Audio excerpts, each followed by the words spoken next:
Episode 214, Zach Waddell, Customer Success Manager at Wolf and former contestant on The Bachelorette. In the entrepreneurial space, learning that the idea really means nothing. It's all about the execution. I'm Mark Graben. This is My Favorite Mistake. In this podcast, you'll hear business leaders and other really interesting people talking about their favorite mistakes. Because we all make mistakes, but what matters is learning from our mistakes instead of repeating them over and over again. So this is the place for honest reflection and conversation, personal growth, and professional success.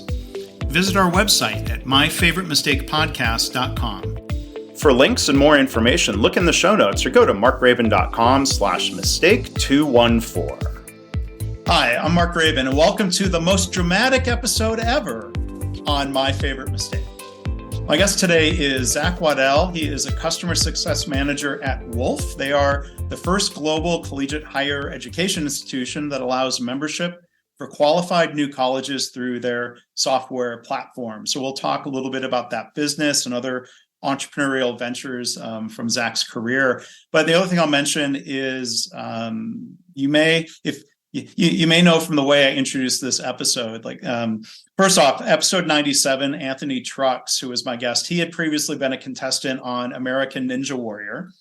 Zach Waddell, joining us today, was a contestant on a show that might be even more grueling. That show is The Bachelorette. So Zach, sorry for the tortured introduction there. How are you? Oh, hey, not a torture at all. That was fun. Well done. Bravo. My wife is a huge fan of the show, so I've picked up some of the lingo and some of that along the way. Yeah, a lot of it feels like climbing a warped wall, just like Ninja Warrior. So yeah, good analogy. I hope you didn't come away with too many bruises. No, it was, it's an interesting experience kind of being thrown to the fire and seeing how you come out forged or unforged. It's a good exercise in kind of creating your own narrative and controlling your own narrative throughout the show. So, I came out okay. Others didn't, but I enjoyed it. All right. Well, we'll come back to that later on, because I think in terms of the question we normally start with, I think your story is something not related to that. Thinking about, rocky ups and downs and challenges and entrepreneurship. So, let me get back to the question at hand, Zach. The different things you've done, what would you say is your favorite mistake? Yeah, it's funny. So a little bit of circuitous way to answer this, but when I thought back on the favorite mistake, I thought about a story my grandfather used to tell me. He talks about his father coming from Croatia to the New World and three brothers. And anyway, two of the brothers, including my great grandfather, got on the boat to Ellis Island, but the other brothers somehow didn't make the trip. Years later, they hear from him by whatever method they do, but he had ended up on the wrong boat and ended up in Chile carrying the rootstock from their family vineyard in Croatia. From my grandfather's point of view, this was always a story of foreboding, be on time, be responsible. But, we find out years later that there's this other lost Chilean individual. He started a successful vineyard, and to this day, it's one of the higher end boutique vineyards in Chile. So for me, it flipped this on its head. Someone that either by mistake or by design got on the wrong ship and ended up having a really great the mistake turned into a really great opportunity. And that happens sometimes. We can be thankful for that when it does.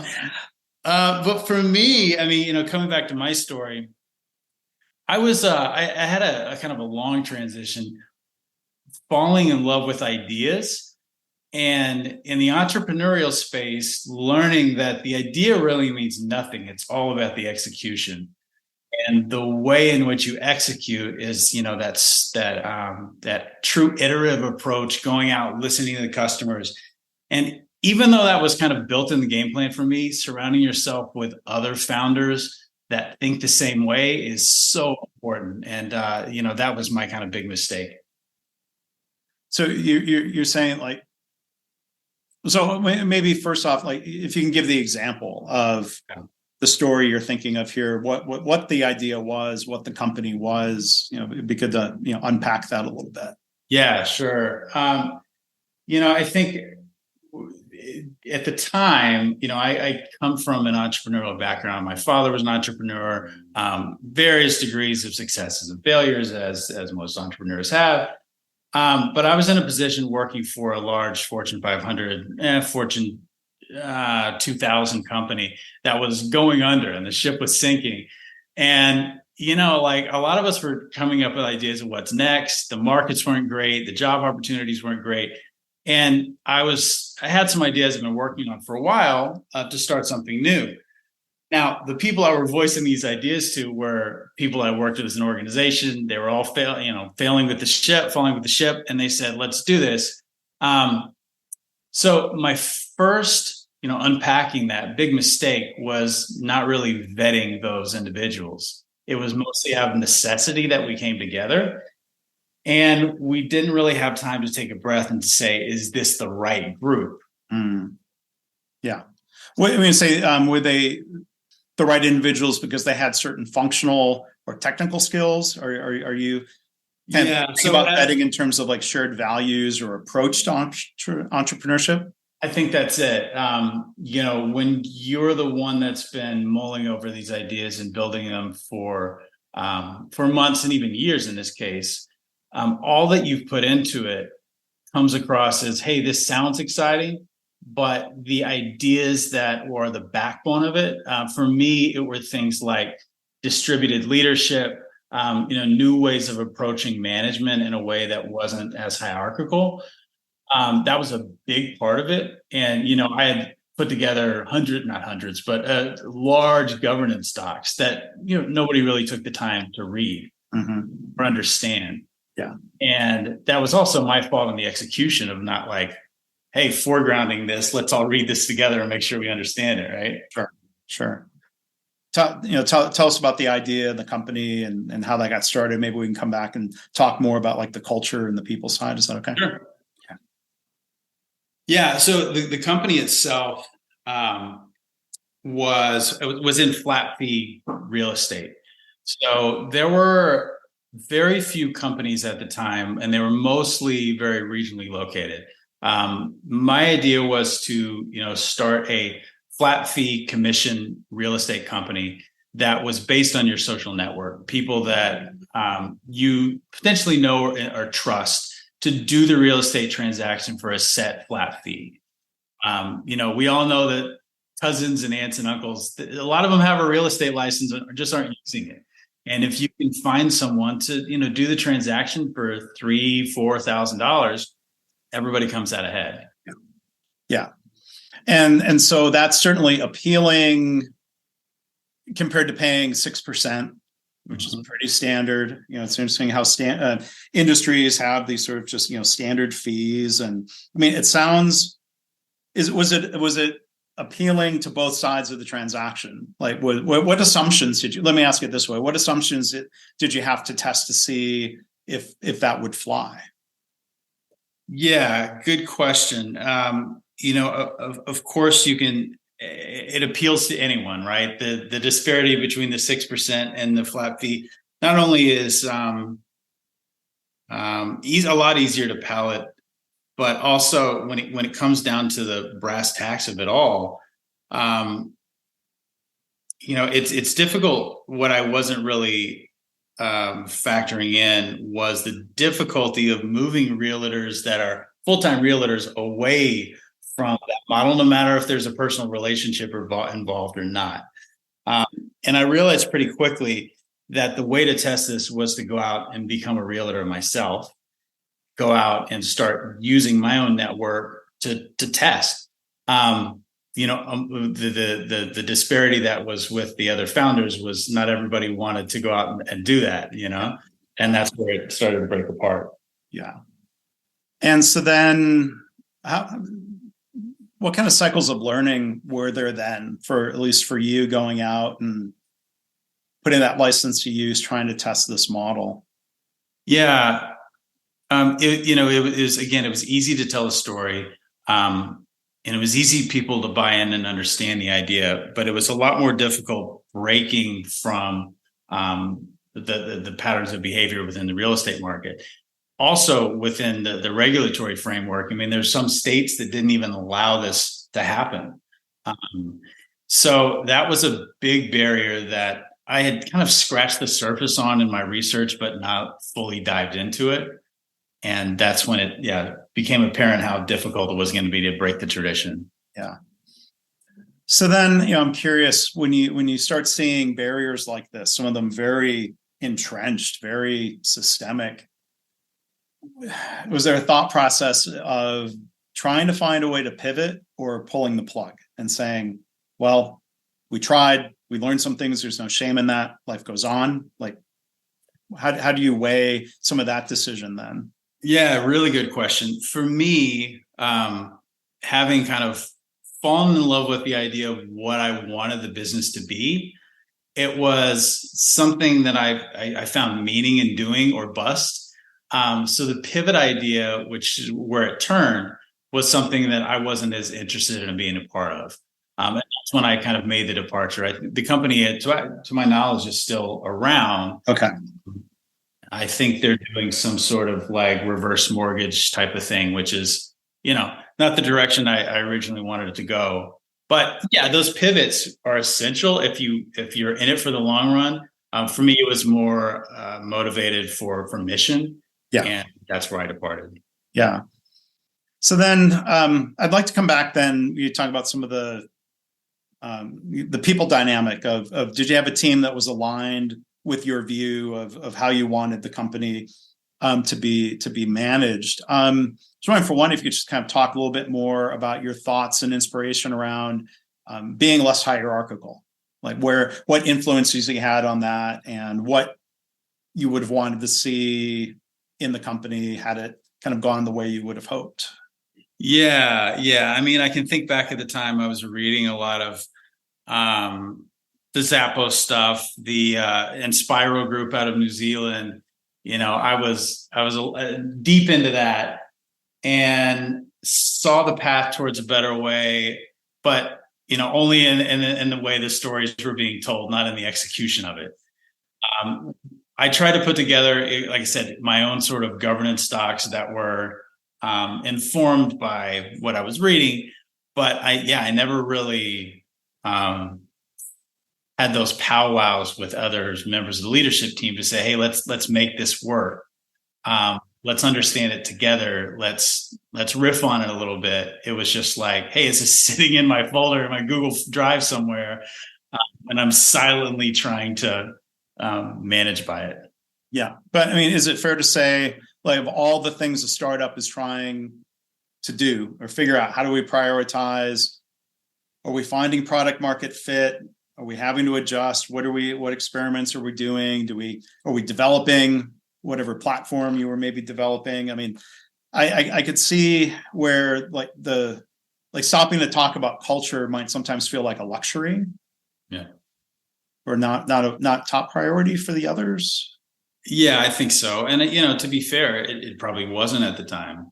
And when I talk about the mistake, I think that was one of my big mistakes, is like trying to push that agenda too early. And at the end of the day, when I think back, I mean, was I in love with like starting a company or just starting a company that looked like this? And I think that was it. It was this vision of like, what coming out of a large corporate hierarchical structure. Hey, here's an alternative, and I want to make an alternative come to life. Yeah. Yeah. I mean, in some of my own career path, I mean, I've, kind of vacillated or swung back and forth like a pendulum. It's possible I've made mistakes of sort of over adjusting sometimes, of like leaving big corporate life to go to a startup and then tiring of the problems that came from that. And I probably made a mistake in like swinging back to corporate life again. Yeah. A mistake I will probably not repeat again. And I'm sure I'm unhirable at this point, but maybe we can transition to talking about, Zach, what you've seen in terms of lessons learned, of future ventures, or even being applied to what you're doing through Wolf. Mm-hmm. Yeah, I mean, it was an eye-opening experience for me to understand the need for good mentorship and leadership, and being around someone that was a lot smarter than I was, that was a lot more grounded than I was, that that was about execution and could execute in ways I couldn't before. And it's just been so great to kind of take a back seat to these dreams of becoming a lead and just saying, I'm happy being second fiddle to people that are way smarter than me. And then I can fit in a place, do my job well, but still be a part of an entrepreneurial venture that's actually going somewhere. Yeah. So what stage was Wolf at when you joined? Would you say they had already found product market fit in this definition of their platform for different colleges and universities? Yeah, it was on the second or third iteration of product market fit, not to the way we've seen success recently, but I was probably in the first 10 employees out. They started to slowly grow to where we're 50 or 60 now. But at that point, it was coming off of an early stage, like building a license or a portfolio of accreditation licenses globally. And as that portfolio started to build, it was about finding the right customers, colleges that wanted to start using those licenses. When I started, there were less than, probably less than 10 colleges, and we're at close to 30 now. And these colleges that we have now are substantially larger than when I started off. So it's been a good ride. Yeah. And then are there opportunities in your role as a customer success manager to, at least practice in different ways? These principles around iteration and learning and I don't, some people would say failing forward. It's not my favorite phrase. I don't know why it came to mind, but like how do you, are there ways to apply it now in the type of role that you're in? Yeah, I mean, because this field of accreditation management and accredited learning outside the scope of a traditional university setting, brick and mortar, I should say, is so new. I think we're all willing to make those small mistakes, fail quickly, learn collaboratively, and throw egos out the window in a way that doesn't exist in the traditional pathways. And that part's really great. When you sit with a new college founder that has had a lot of success, maybe at a university, is branching off on their own, starting a college, provides extremely high quality education, but needs to find a venue to do that. And this new college setting is just really exciting. So finding where the students are is a process that changes every day. So well, I'm not knowing the market that you're serving and working with. It was a little surprising to hear of new colleges and colleges being started. It seems like you hear more often of struggles of older, smaller schools. I'm just kind of curious what your perspectives are in terms of startups, I guess, in a way, a startup college and the challenges they're facing. And the question I was going to ask them was just a little bit about Wolf. How, if somebody's starting a college, and what services are they getting from Wolf that they might not have to build independently? Yeah. So as an example, you can think of a large boot camp maybe in India that has thousands of students signing on every single month that are providing kind of cutting edge education in ways that traditional universities aren't, in coding, but specifically in coding in areas that are employable, right? All of the latest coding languages are taught to in kind of real time as they're emerging, with high quality instructors that are coming out of some of the top Indian universities. This isn't if they're going to go the traditional path of getting this accredited learning inside a university, the licensing process will take years. But because we're able to move, so swiftly and nimbly outside of that environment, we can spin up these new colleges with these same high quality professors, add some elements of like peer reviewed literature and all that's required in a real academic setting, and, come out with the same ECTS accredited degrees that students are getting coming out of Oxford or University of London. I mean, the same qualifications, but just do it. The accreditation part is just much faster and much more. So it's not even, okay, that's interesting. It's not a matter of just outsourcing certain functions. It's really more of a time to market. And these colleges could go down the route, I assume, or I know of filing for their own accreditation, right? But again, that process takes many years on their own, and it requires an individual, a number of individuals, a whole team and department, right, at a high head count. In our circuit, we essentially take over that responsibility and say, hey, here's our licenses and our portfolio. Use what you can teach to, and then grow your business as you see fit without worrying about the accreditation piece. Yeah. Okay, cool. All right. So you talked earlier about, falling in love with an idea. Well, let's talk the Bachelorette. And I was going to share just to preface. Zach and I when did we first meet? Like 7 years ago? Yeah, that sounds right. About.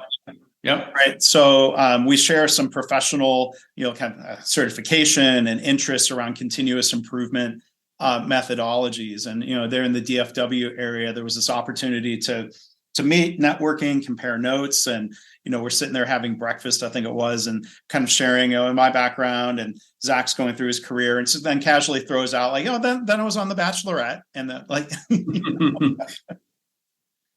kind of slip that in there, which I said, I know I get a sense of the show, but I didn't recognize you from the show. When I came home and mentioned you to my wife and to her mother, they were like, oh, Zach, we love Zach. So that was my introduction to you back then, at least.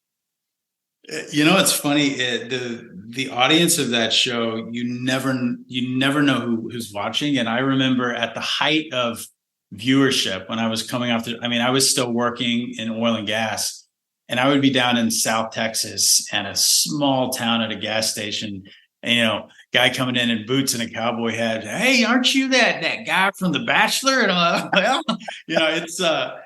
it's crazy the reach that show has. Yeah. Yeah. And I will admit to being drawn, I think especially pandemic times, I got drawn into a couple of seasons where I was watching probably as actively as Amy, but she's still with it and watching the new seasons. But I'm curious to hear, like, the decision process of applying to be on a show like this and wondering, is this a good idea? Is this a mistake? Or did you think, no, how much did you try to evaluate that, or did you kind of just dive into it? Yeah, it's a very similar situation to starting the startup, in the fact that the alignment was right. And in the case of the startup, the company I was working for was failing. We all knew we were going to be cut.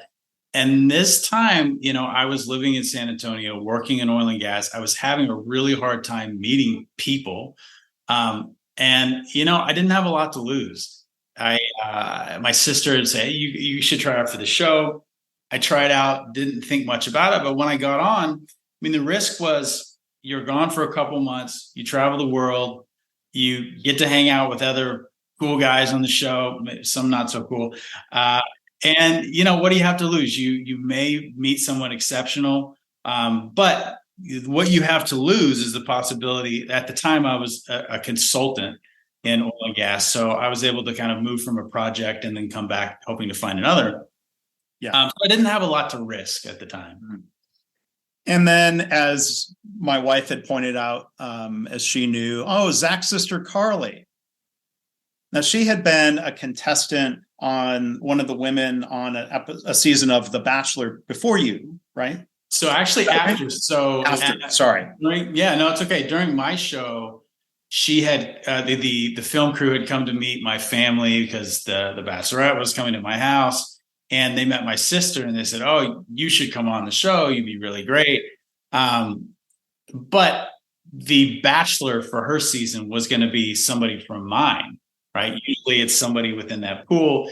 And we already had a good idea of who it was going to be. And it was somebody that she wasn't too fond of. So she actually delayed her her being a contestant on the show for another year and, roll the dice. And it worked out, but she ended up being on 2 additional spinoffs of the show. Yeah. And got married from it. Yes. Now, and my wife's going to cringe when she hears me make the mistake of who was on first. So my mistake, so it goes. But was she able to benefit from your experience at all, or did she do her thing her way? Well, the funny thing in terms of benefiting from the show that didn't exist when I was on was the prevalence of social media and influencer culture. It was just starting to kind of take root. But by the time my sister was on it 2 years later, the people that made it, in the top 5 or so from the show and got a good audience base could essentially make a living from, as we know what influencers are now. And she really continues to do that even to this day. Mm-hmm. And what year was it that you were on? Let's see, 10 years ago. Okay. Yeah. Yeah. And that was not one of the very first seasons. I mean, it had already been established and been around for a while. That's right. At that point. I mean, I'm curious for you, or if you had a sense from others, like, how much do you go and study previous seasons and try to figure out what to do, or is that maybe a waste of time? You to just come be yourself and do your own thing? Yeah, it's for me. I knew I would lose motivation if I watched the whole season. Yeah. So I purposely didn't, and went on having everything be fresh and new. Yeah. Did you get a sense from the other guys you were competing with on that season? I mean, I imagine some of them, I'm not sure there's different approaches. Some probably broke it down like game film and seriously studied it. And some were like, hey, there's cameras. What? Yeah. Yeah. I think those who studied, it was detrimental. I mean, you tried to like employ certain strategies that you'd seen 4 seasons ago, and others had kind of picked up on those strategies being reemployed. And it just, and the show would essentially foreground anything that was similar, right? And they would spotlight it in a way that you knew was going to cause drama. My whole strategy was essentially just sit back and don't get involved in any of the drama, and that worked out well. So you were trying to head off that you predicted that would have been a mistake. Predicted it would have been a mistake. Absolutely, yeah. So. Yeah, it's such a fascinating dynamic to try to think like it's one thing to watch the show, then it's another thing to step back and try to put yourself in the shoes, of somebody who was going through that. Now, first off, though, I mean, I think there's a general business or career lesson there of kind of like, don't try too hard to copy what some other company did. At some point, you've got to be yourself and do your own thing. Yeah, no, I think you're right. The interesting thing about the experience was, like, there's a person that's put up on a pedestal that you don't know a lot about, and you have the hope, at least, that there's somebody exceptional because they were put on that platform. And then it's all about finding out if they are. And you get very limited data, right? 1 week, you spend 5 or 10 minutes. As the show goes on, you get to spend a little more time, but it's never more than a couple hours in a week. And that's really all the data you have to go from. Wow. Yeah. Your hope is that you get to the end and now you have exclusive time to figure it out, right? But in order to get that exclusive time, you have to really wait it out. Yeah. Because I mean, everyone's sort of taking a flyer of what path is going to happen. I'm sure there's different things that happen where somebody, one of the other guys right away. What was the Bachelorette's name for your season? Desiree. That some guys might come in and whatever, and just right away think, okay, well, no, there's something about Desiree, just not attractive to me. It doesn't seem like a fit. They might think that right away, and then they're like, okay, well, maybe they're just destined to have a short stint. They get sent home in the first group, and maybe that's for the best. And then there's probably others who at the other extreme, at the other side of the spectrum, are like, oh, she's amazing. And you have attraction feelings and you're trying to pursue that. And then, there might be there's that middle ground where it seems like there's people on each season who just want to be on TV. Yeah. And there's this question or this conflict of they might not be into her, but they want to stay around. That's kind of what are your thoughts on just that dynamic and from what you experienced or as you see perhaps other seasons of this? Yeah, a couple things. I mean, one, it's even more prevalent now because people can monetize their time on TV. So that adds a whole nother layer. But in my time, it wasn't as prevalent. But you have those people that really maybe are between jobs, maybe don't have a lot going for them in a career. And this is just like time to hang out. It's not even about being on TV. It's just like, I have nothing else to do, right?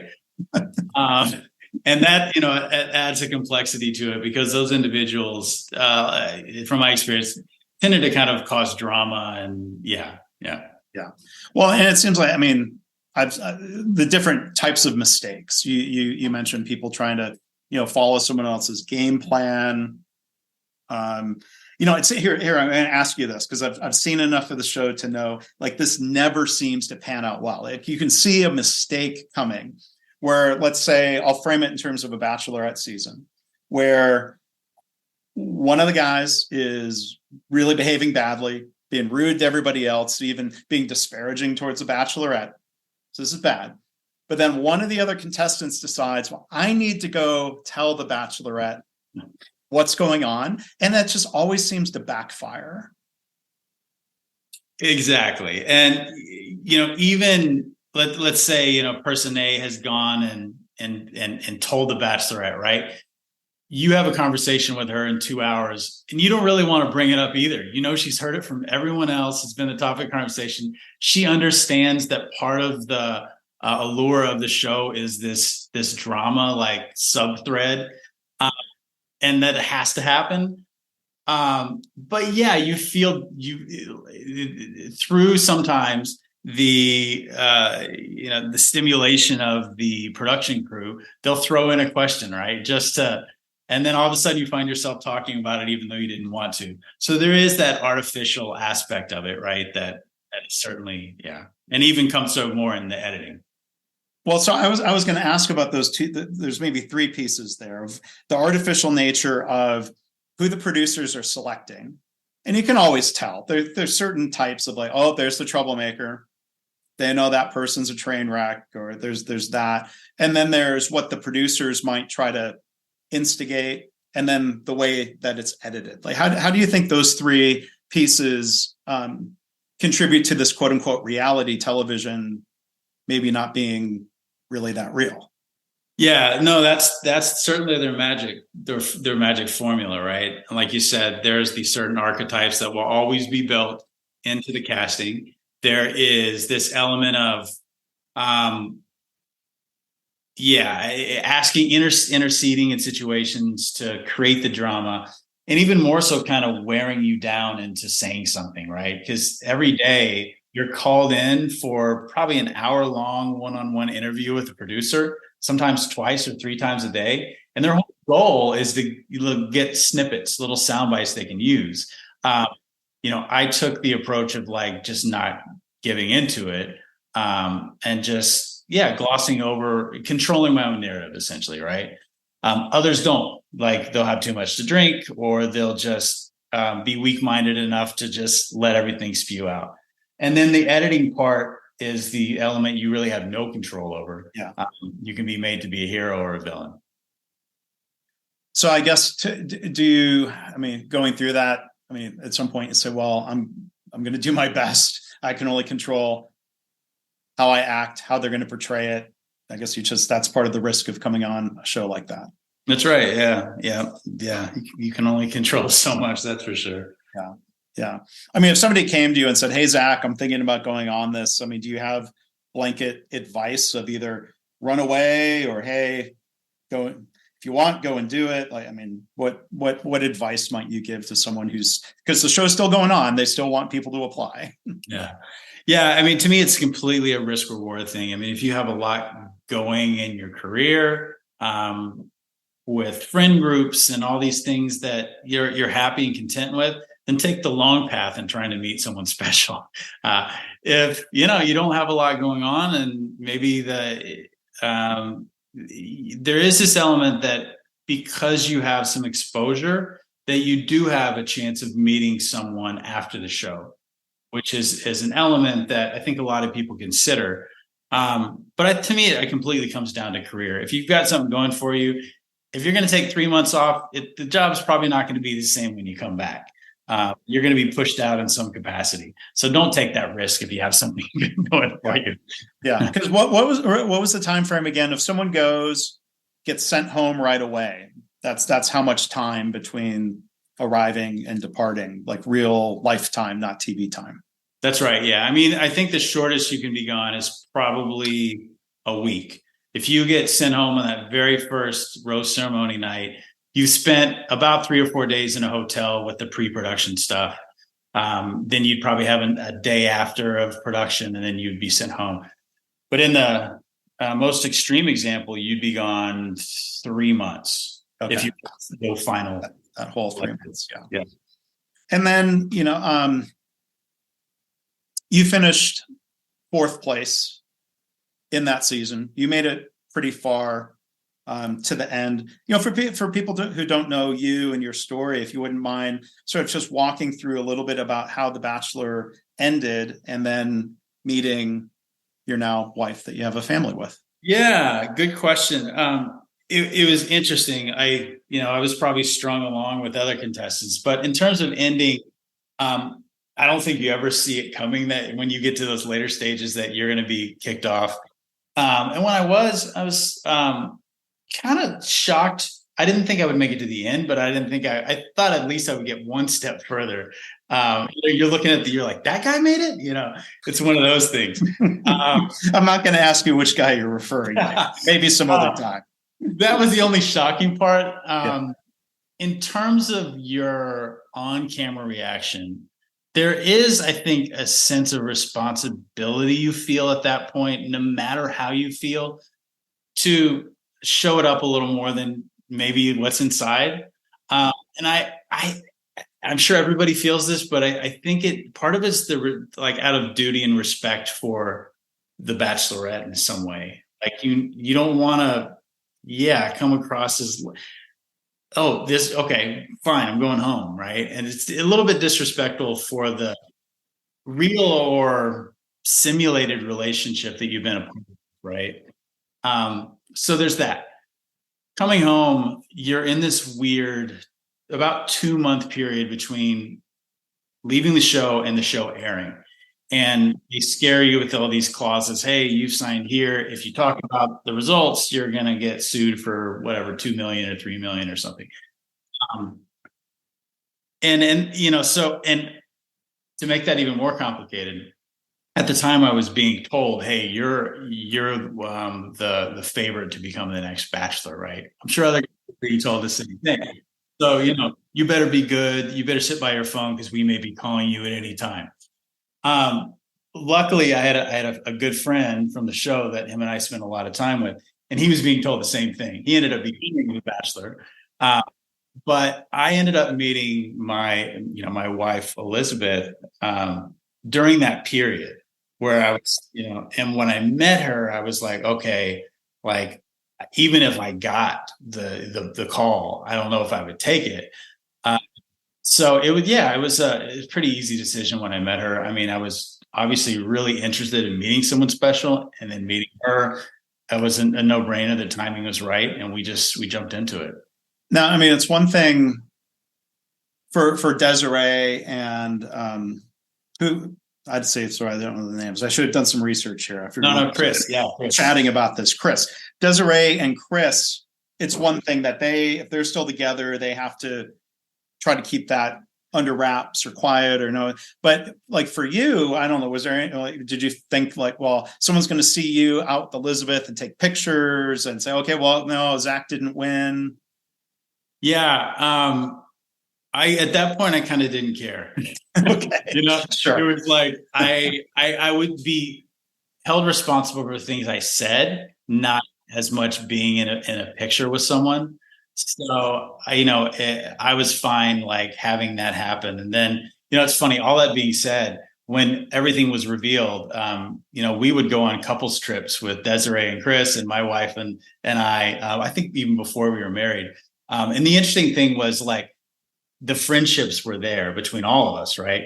But you could tell the romantic connections weren't as much as we were making them out to be at the time. So it was interesting to see how that all kind of settles in that period. Yeah.